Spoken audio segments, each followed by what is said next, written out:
Hey everyone, it's the Angry Honey Badger, and it's time for another patch update. Riot has released yet again another patch, which they do all the time, which is a good thing. Keeps the game fresh and clean.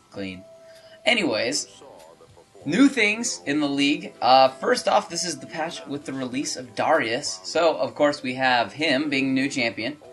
And then along with him, we have his new skin, obviously, Lord Darius. And then also a couple other new skins. We have Blackthorn Morgana and Tyrant Swain. So go check those out in the store. They're pretty cool looking skins this time around. So go take a peek at those. Don't forget to go watch the Darius Champion Spotlight put out by Riot. It's not too bad. I'll hopefully have a build-up for him coming up soon in the future, if I buy him. Anyways, besides that, we're going to take a look at all of the champions now and see what changes have happened to them. Not too many this time in this patch, but there was plenty in the last one. So this time around we have Ashe. Ashe actually has a new art update, so a new model from the classic Ashe, which is good. She's one of the oldest champions in the game. So nice little new update for her. I think it looks great. Apart from the new just physical look update from her, her hot shot now displays a total gold retrieved from the skill in the tooltip. They've adjusted Frost Shot projectile speed to match the basic attack projectile speed, which is also nice. And they fixed a bug where Frost Shot attack frame was slower than her basic attack. Caitlyn has had a bug fix where Caitlyn would appear to attack during her ace in the hole. Nice little bug fix on that. Cho'Gath's Rupture's had a bit of a change this time around. It's been added a red-green rings to indicate where targets will be affected, and then the launch delay has been reduced to 0.65 seconds instead of 0.7 seconds. Dr. Mundo's ultimate has seen a little bit of a nerf in this patch. His ultimate now only regenerates 40, 50, and 60% of his maximum health, instead of what it was, 40, 55, and 70%. Fiddlestick's Dark Wind now deals 50% increased damage to minions and monsters. Fizz, there's been a bug fixed where Playful/Trickster would prevent Fizz from casting spells for longer than intended. Gangplank's Parlay now displays total gold earned by skill in the tooltip. Hecarim's seen a little bit of a change. His rampage damage to minions and monsters has been increased to 66% instead of 50%, helping him jungle more efficiently. And Devastating Charge now requires less distance traveled to get the full effect. Lulu's seeing a bit of a nerf this patch. Her Glitter Lance damage is going to be adjusted down, and the ability power ratio on that as well is going down by 0.1.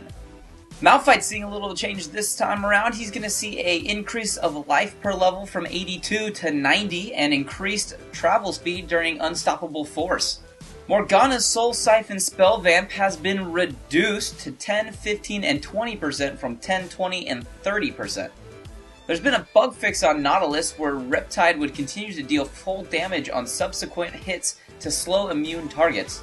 Renekton's Curl of the Meek's Fury Enhanced Swipe Trail is now properly read.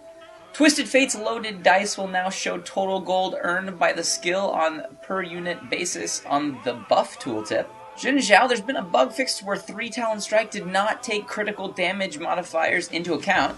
That's all for champion changes in this patch. There's also been, though, a few item changes this time around. There's been a new one added called Athena's Unholy Grail, granting 80 ability power, 36 magic resist, 15 mana regeneration per 5 seconds, and 15% cooldown. A unique passive restores 12% of your max mana on a kill or an assist. And also, another unique passive is, for every 1% mana you are missing, you gain 1% mana in regeneration. Phantom Dancer has seen a little bit of a nerf where the movement speed has been reduced to 12% from 15%.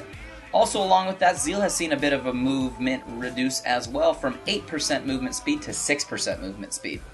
There's been a graphical update along in this patch which has changed the look of League of Legends. Summoner's Rift now looks awesome, to be completely honest. The new look looks a little bit darker, but that's mostly because wherever you don't have vision, I think they've just toned it down a little bit. So when you're in enemy jungle territory, it's going to feel like you're really alone. So just something to think about. I think it's going to give it a little bit more of an eerie feel when you're kind of out by yourself. Apart from that, there's been all types of new animations for the monsters. Those are Elder, Baron Nashor, Ancient Golems. HUD now displays the number of creeps you kill in the top right next to your kills, assists, and deaths, which is kind of nice. You'll be able to see that without having to tab out to see how many you actually have and then perhaps getting killed or something. Just simple little improvements. Also, it's going to help a lot of people who are playing on laptops. They say the frame rate's going to be tons better, which is going to be very nice for people playing on that. And then just for everyone else in general, frame rate's going to be even better. Some general updates also within the game itself, as towers now alert you when you are going to be targeted by them, which is going to be nice if you didn't know you were tanking a tower and you happen to be Ashe, when perhaps, I don't know, a Malphite should be tanking it on your team. There's been added configuration dialog to quit button to champion select for custom games, improved responsiveness for input when hard crowd control effects are going on, improved particle scaling in characters like Dragon and Baron Nashor, fixed a bug where players could not spam pinging so often. Fixed a bug where units would remain highlighted after death. They've also fixed a little bug that affects me all the time, is where you accidentally ping when you open the store. I don't know why my game does it, but it does it all the time, so hopefully that's fixed now too. Anyways, guys, that looks like that's going to be all for this week's patch notes. Not too much stuff going on, but some substantial things within the game to make it look a lot better, and just some little things that I think will bring gameplay overall just up a notch. So that's going to be it for the patch notes. If you liked what you saw, guys, I'd appreciate it if you liked the video and subscribe. And I'll see you guys in the game.